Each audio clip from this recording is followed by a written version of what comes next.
profeta Isaías, parte 1. O livro do profeta Isaías. O profeta Isaías é considerado o maior profeta do Antigo Testamento e também foi o profeta mais mencionado no Novo Testamento. Além disso, ele é conhecido como o profeta evangélico, pois foi o que mais trouxe profecias acerca do Messias. Isaías trouxe uma mensagem de alerta. O povo estava em pecado e o castigo do Senhor logo viria por meio da Assíria e também da Babilônia. Ele foi profeta de 740 a 681 a.C., durante os reinados de Uzias, Jotão, Acais, Ezequias e, possivelmente, até o início do reinado de Manassés. Inclusive, há uma tradição judaica que diz que esse rei, Manassés, teria cerrado ao meio o profeta Isaías. Mas não há relatos bíblicos de tal acontecimento. Sabemos que Isaías profetizou no mesmo período que Oséias, o profeta que se casou com uma mulher adúltera. Então toda aquela mensagem que o profeta Oséias traz sobre como o povo era infiel a Deus é o mesmo cenário dos dias de Isaías. O livro de Isaías é realmente muito grande, e isso torna até difícil encontrar uma forma de organizá-lo. A mensagem do capítulo 1 ao 39 segue na mesma linha. Mas a partir do capítulo 40, ele muda de direção, falando sobre o período pós-exílico. Por isso dividiremos a explicação desse livro tão rico em 2 vídeos. Nesse primeiro vídeo, focaremos do capítulo 1 ao 39. Capítulos de 1 a 5. Nos primeiros capítulos, nós temos uma mensagem de repreensão e promessa. A profecia de Isaías já começa com a declaração de que a terra seria assolada, as cidades consumidas pelo fogo, devastadas e abandonadas. Tudo isso porque o povo havia se prostituído e onde antes havia retidão, agora haviam homicidas. Os governantes eram rebeldes e não viviam de maneira que agradasse a Deus. Se esqueceram dos órfãos e das viúvas, dos desamparados e necessitados. Mas logo vem esperança. Uma nova cidade surgiria, a Israel espiritual. O profeta deixa sinais de que haveria um remanescente, um povo que sobreviveria a todo aquele sofrimento. Há a primeira profecia acerca do Messias, o renovo do Senhor, que traria um reino de paz, que julgaria em retidão, que corrigiria as nações e poria fim às guerras. De Sião sairia a lei e a palavra de Jerusalém.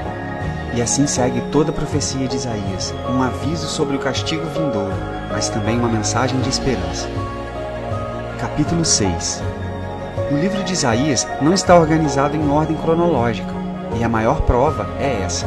O chamado do profeta aparece apenas no capítulo 6. Ele foi chamado no ano em que morreu o rei Uzias, e nesse dia teve uma visão incrível. Isaías viu o Senhor sentado no trono. Todo o templo estava cheio da sua glória, e serafins o adoravam dizendo: Santo, Santo, Santo é o Senhor dos exércitos. Vendo a majestade e santidade desse Deus, Isaías percebe o quão pecador era, e como seu povo, que havia chegado no auge de sua imoralidade, também estava em pecado. Isaías é purificado por uma brasa viva trazida por um dos serafins. Esse nome é derivado de uma palavra usada como queimar. Pensa-se que eles sejam chamados assim, indicando a pureza como ministros de Deus. Depois de ter seus lábios tocados pela brasa, o profeta tem seus pecados perdoados pelo Senhor. E depois de purificado, é chamado ao ministério. A resposta de Isaías é muito conhecida. Eis-me aqui, envia-me a mim. Não importa o quão difícil seria. O interessante é que Deus, ao enviar Isaías, lhe disse que o povo ouviria, mas não entenderia sua mensagem. Então por que Deus enviou o profeta? Deus fala que o povo ficaria como um toco derrubado e que uma santa semente seria mantida. Agora, as ideias se dividem aqui. Alguns creem que essa santa semente seria o Messias, que no capítulo 11 é comparado a um ramo que brota do tronco de Jessé. Mas muitos também creem que essa semente seriam os remanescentes, aqueles que se manteriam fiéis, pois a partir deles a nação seria reconstruída. De qualquer forma, Deus estava chamando e enviando o profeta para alertar o povo sobre o castigo vindouro, mas teria esperança, pois um remanescente seria salvo e o Messias também viria. Capítulos 7 ao 12. Do capítulo 7 ao 12, nós temos o que é conhecido como o volume de Emanuel. Aqui há muitas profecias acerca do Messias, inclusive a de que ele nasceria de uma virgem. Lembre-se que Isaías profetizou tudo isso 700 anos antes de Jesus. Isso nos mostra como Isaías e todos os outros profetas de fato receberam revelações divinas da parte de Deus. Deus manda que Isaías vá até o rei Acás, que não era um rei exemplar e que chegou a sacrificar o próprio filho a deuses pagãos. Isaías levou a ele a mensagem de que a Assíria seria um instrumento nas mãos de Deus e aplicaria a punição a Judá. Mas, como acontece em todo o livro de Isaías, logo vem a mensagem de esperança. O capítulo 9 fala sobre o príncipe da paz, o menino que nasceria e teria o governo sobre seus ombros, o maravilhoso conselheiro, o Deus forte, Pai da eternidade e príncipe da paz, que traria o governo de justiça e paz, um grande contraste com os governos da época de Isaías. Capítulos 13 ao 23. A partir do capítulo 13, Isaías fala sobre as sentenças do Senhor a diversas nações: Babilônia, Egito, Maobe, o povo filisteu e ainda alguns outros. Todos esses povos são acusados pelo Senhor por sua soberba e iniquidades, e por isso os céus seriam estremecidos e a terra sacudida por causa da ira do Senhor. Vemos também a profecia sobre a queda da Babilônia, antes mesmo que o povo de Israel fosse exilado. O Senhor diz que a Babilônia seria destruída e nunca mais seria habitada, como de fato até hoje não se ergueu. Capítulos 24 ao 27. A partir do capítulo 24, entramos em uma nova parte do livro de Isaías que, por alguns, é conhecida como o Apocalipse de Isaías. Acabamos de ver profecias contra as nações específicas, e agora o profeta passa a trazer profecias universais, um julgamento completo e espiritual, relacionado com o fim da história humana. O Senhor declarou que a terra estava contaminada por causa dos moradores que transgrediam as leis e quebraram a aliança. Mas, no último capítulo desse livro, no capítulo 27, vemos a esperança. É a visão da restauração da terra, por intermédio de reconciliação do povo de Deus. E a videira, o símbolo do povo, que antes não produziu frutos de retidão, agora cumpriria seus propósitos.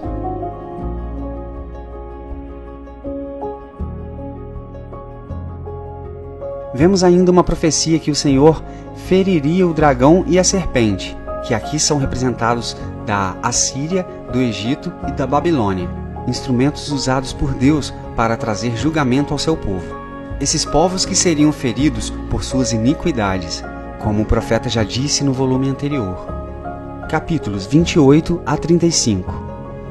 Agora a mensagem volta para Israel, que havia abandonado ao Senhor. O povo vivia cego e cambaleando, não havia lugar sem imundícia. Os sacerdotes e profetas também são advertidos aqui, pois estavam pecando junto com o povo, ao invés de o guiar, como eram seus papéis. Deus declara que o coração daquele povo estava longe dele e que, por desprezarem os profetas, o Senhor falaria por línguas estranhas, possivelmente a língua dos assírios, que agora ditariam as regras, já que o povo não queria ouvir a mensagem vinda do Senhor e aceitar o conserto. Além de tudo isso, o povo estava se aliando com outros povos, como os egípcios, sem que o Senhor aprovasse. Buscavam refúgio nesses líderes pagãos ao invés de buscarem no Senhor. A mensagem do profeta Isaías é que apenas no Senhor eles estariam seguros. Como aconteceu no último volume, esse também termina com esperança. O capítulo 35 fala sobre a felicidade futura de Sião, quando a vingança do Senhor viria, e então os olhos dos cegos se abririam e os ouvidos dos surdos se desimpediriam. Haveria um caminho santo, por onde apenas o remanescente fiel passaria. Isso representa o caminho físico, por onde o povo regressaria do cativeiro, mas também o caminho de restauração da comunhão com o Senhor. Capítulos 36 a 39.